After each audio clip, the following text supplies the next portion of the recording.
You want to support Roland Martin Unfiltered? Be sure to join our Bring the Funk fan club. Every dollar that you give to us supports our daily digital show. There's only one daily digital show out here that keeps it black and keep it real. It's Roland Martin Unfiltered. By going to RolandMartinUnfiltered.com, you can make this possible.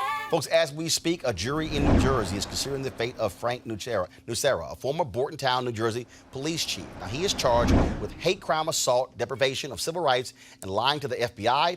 He's accused of slamming a handcuffed black teenager's head like a basketball, according to testimony, into a metal door jamb. He faces up to 20 years in jail and the loss of his six-figure pension, frozen since March as part of an agreement with the New Jersey pension officials. If jurors believe beyond a reasonable doubt he is guilty of the crimes. And the jury left for the day without reaching a verdict and will resume deliberations on Thursday morning. He also sort of had some comments, y'all, on this whole deal as well. And he actually said, quoted as saying, that Donald Trump is the last hope for white people, according to a recording recently played by jurors. This should be pretty damn simple. This is pretty rare. You had the blue line, and then you have within that blue line, he was taped by other officers in this small police force who were concerned, to their credit, that their chief, they believe, was a racist. Whoa, Hillary was giving all of the minorities to get a vote.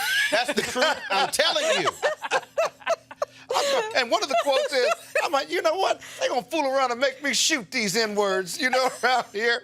I mean, he was really over the top. And they had like 80 to 100 tapes that they either introduced at trial or could have introduced at trial against him. Lauren, he told colleagues that African Americans were like ISIS. They have no value. You know it's bad when they should line them all up and mow them down. When the other cops, because cops are, as I don't need to say, I'm very loyal to each other. The fact that the other cops turned him in is unprecedented. I mean, I haven't heard that ever, and that's another thing that we've never heard of in another case. And the defense, his defense attorneys, part of their defense is, well, that the other people wanted this job, that taped him, they didn't really like him. And so this had nothing to do with race. This had to do with them wanting to be promoted over him. So they made him say all that stuff. Right, yeah. He was extremely comfortable. I'm reporting. I'm not endorsing that defense. But this is the thing that, again, I mean, we can mention just numerous cases. We can talk about when the cops in Florida were recorded using the N-word, the cops in San Francisco. You had black police chiefs in both places who were blasting them.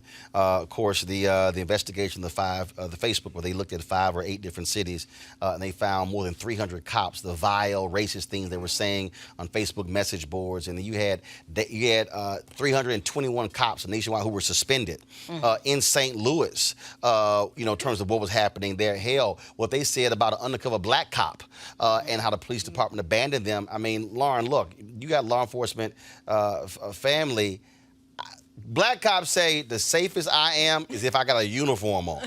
Yeah, the police department, to me, police work is almost, to me, from a legal standpoint, a protected class. I mean, they have a license to kill and they can do things, obviously, that civilians cannot. Their origins would protect a certain class. Yeah, I also think, though, too, is that what happens... No, the origins were to snap up people who look like us. I think... Slave patrol. Right.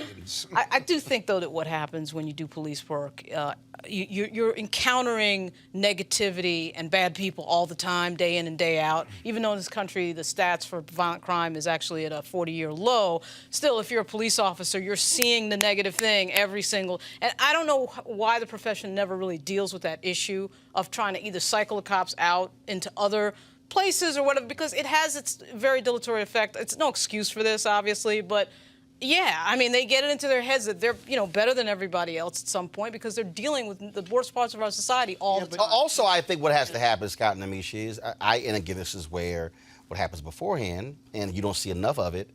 I'm sorry, if I'm going to put a gun in a person's hand who can take somebody's life, your ass going to undergo a serious psychological evaluation. What? Because what happens is we hear the stories that the people who are attracted to becoming cops are, first of all, police officers have a higher incidence of domestic violence.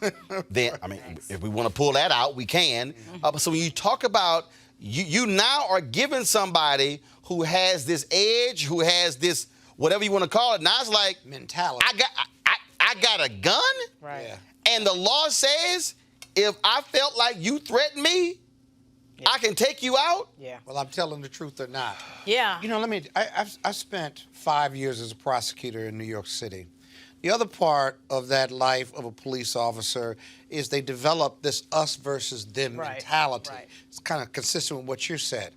And so when you draw up complaints from the police, Roland, in New York, this was in the late 80s, early 90s, we would be there all night, 11 to 9, and the police would come in with arrests, and they would refer to the people being arrested, and mostly black or brown people, is if we asked them, you know, what was the race of many of my colleagues would say, not what was the race, but were they black or brown? They didn't even contemplate white. And the police would refer to the arrestees as dogs, mopes,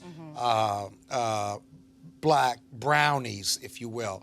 And this terminology that was used to address, whether you were black, white, yellow, brown as a prosecutor, to address those being arrested was really not only denigrating, but gave you a good sense of what the police thought about people who were, quote, were on the other side, who were being arrested.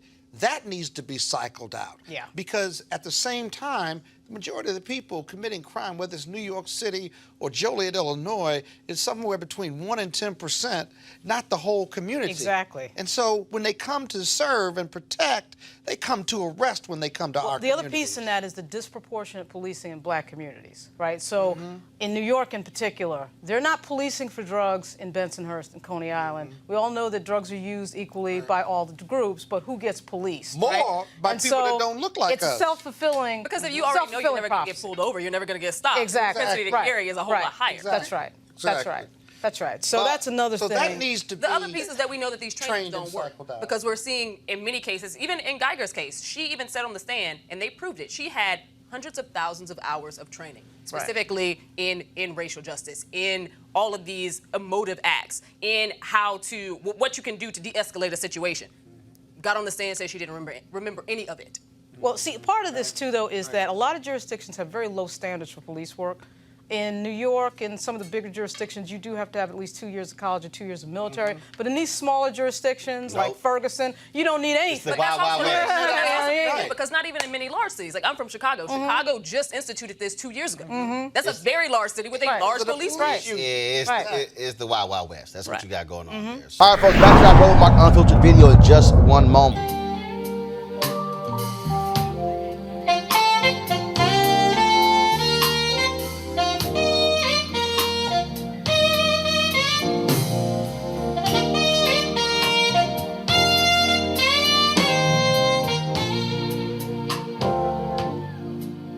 All right, folks, the second annual Luxe Jazz experience will be taking place in Los Cabos, November 7th through the 11th. Now, if you want to get your package to attend in person, you can do so by going to luxejazz.com, LIFELUXEJAZZ.com.